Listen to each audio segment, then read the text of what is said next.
Hello, welcome once again to Stuff and Things Reads, where I read to you from a work of classic literature.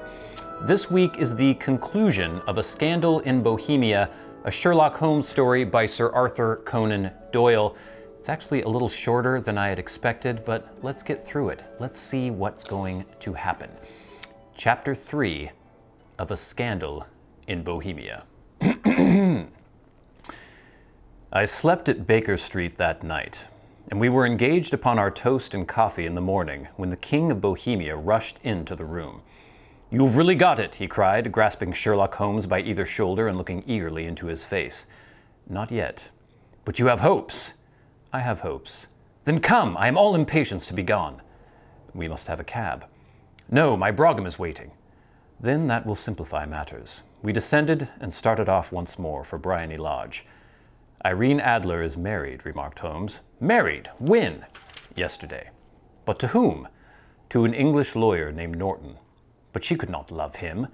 "I am in hopes that she does." "And why in hopes?" "Because it would spare your Majesty all fear of future annoyance. If the lady loves her husband, she does not love your Majesty. If she does not love your Majesty, there is no reason why she should interfere with your Majesty's plan." "It is true, and yet, well, I wish she had been of my own station. What a queen she would have made!" He relapsed into a moody silence, which was not broken until we drew up in Serpentine Avenue. The door of Briony Lodge was open, and an elderly woman stood upon the steps. She watched us with a sardonic eye as we stepped from the brougham. "Mr. Sherlock Holmes, I believe," said she. "I am Mr. Holmes," answered my companion, looking at her with a questioning and rather startled gaze. "Indeed, my mistress told me that you were likely to call. She left this morning with her husband by the 5:15 train from Charing Cross for the Continent." "What?" Sherlock Holmes staggered back, white with chagrin and surprise. "Do you mean she has left England?" "Never to return." "And the papers?" asked the king hoarsely. "All is lost?" "We shall see." Holmes pushed past the servant and rushed into the drawing-room, followed by the king and myself. The furniture was scattered about in every direction, with dismantled shelves and open drawers, as if the lady had hurriedly ransacked them before her flight. Holmes rushed at the bell-pull, tore back a small sliding shutter, and, plunging in his hand, pulled out a photograph and a letter. The photograph was of Irene Adler herself in evening dress.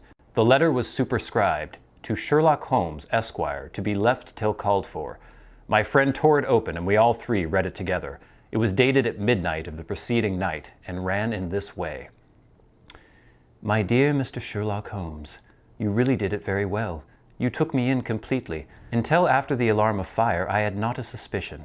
But then, when I found how I had betrayed myself, I began to think.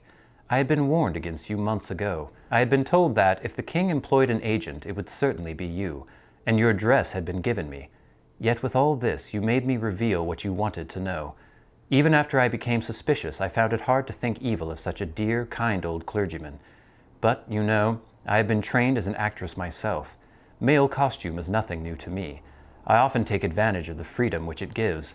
I sent John, the coachman, to watch you, ran upstairs, got into my walking clothes, as I call them, and came down just as you departed. Well, I followed you to your door, and so made sure that I was really an object of interest to the celebrated Mr. Sherlock Holmes. Then I, rather imprudently, wished you good night, and started for the Temple to see my husband. We both thought the best resource was flight when pursued by so formidable an antagonist, so you will find the nest empty when you call tomorrow. As to the photograph, your client may rest in peace. I love and am loved by a better man than he. The king may do what he will without hindrance from one whom he has cruelly wronged.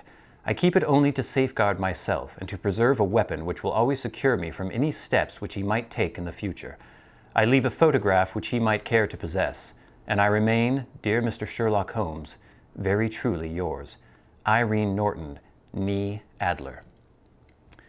"What a woman! Oh, what a woman!" cried the King of Bohemia when we had all three read this epistle. "Did I not tell you how quick and resolute she was?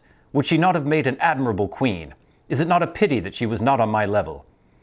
"From what I have seen of the lady, she seems, indeed, to be on a very different level from your Majesty," said Holmes coldly.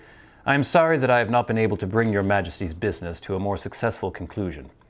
"On the contrary, my dear sir," cried the king, "nothing could be more successful. I know that her word is inviolate. The photograph is now as safe as if it were in the fire." "I am glad to hear your Majesty say so." "I am immensely indebted to you. Pray tell me in what way I can reward you." This ring, he slipped an emerald snake ring from his finger and held it out upon the palm of his hand. Your Majesty has something which I should value even more highly, said Holmes. You have but to name it. This photograph. The king stared at him in amazement. Irene's photograph? He cried. Certainly, if you wish it. I thank your Majesty. Then there is no more to be done in the matter. I have the honor to wish you a very good morning.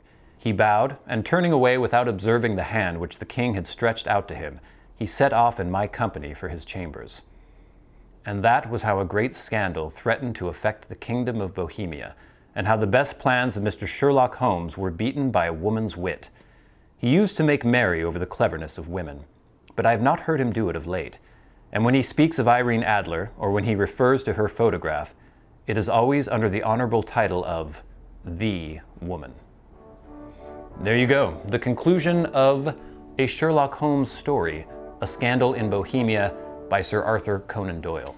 Join us next week where we will start a new work of classic literature on STUFFandTHINGS Reads. But until next time, until we meet again, I've been your good friend Bradley, you've been the audience. This has been STUFFandTHINGS Reads. I'll see you later.